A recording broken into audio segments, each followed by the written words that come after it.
১৯৬০ সালের ৪ June ফিনল্যান্ডের lake বোডমের তীরে এক ভয়াবহ ঘটনা ঘটেছিল, যা আজও এক অমীমাংসিত রহস্য। ৪ জন কিশোর কিশোরী ১৫ বছর বয়সী মাইলা ইরমেলি বিয়র্কল্যান্ড এবং আঞ্জা টুলিকিমাকি ও তাদের ১৮ বছর বয়সী প্রেমিক সেপ্পো আন্তেরো বয়সম্যান ও নিলস উইলহেম গুস্তাফসন লেকের ধারে ক্যাম্পিং করতে গিয়েছিল। ৫ই জুন ভোর ৪টা থেকে ৬টার মধ্যে যখন তারা তাঁবুর ভেতরে ঘুমিয়েছিল, তখন এক অজ্ঞাত আততায়ী তাদের উপর হামলা চালায়।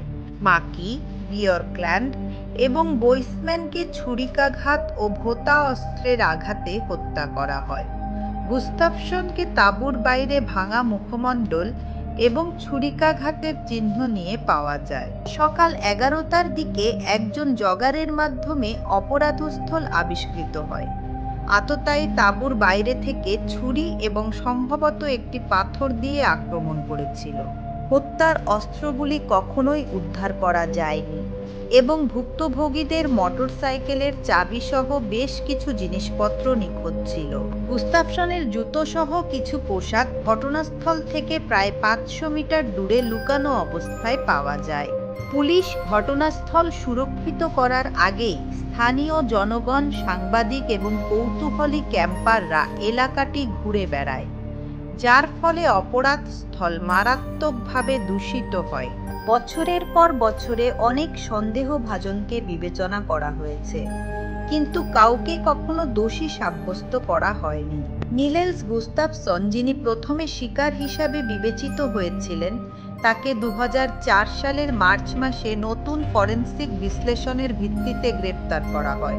প্রসিকিউশন যুক্তি দিয়েছিল যে গুস্তাফসন মাতাল অবস্থায় ঈর্ষান্বিত হয়ে অন্যদের আক্রমণ করেছিল, তবে তার প্রতিরক্ষা যুক্তি দেয় যে তার আঘাতের মাত্রা বিবেচনা করে ৩জনকে হত্যা করা তার পক্ষে সম্ভব ছিল না।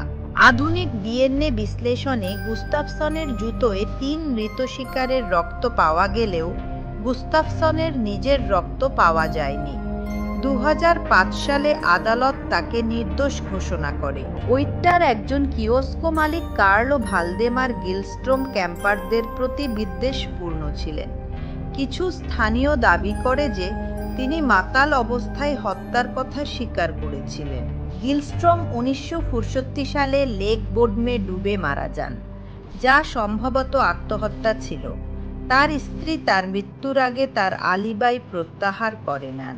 হান্স আসমান নামে আরেকজনও সন্দেহভাজন ছিলেন।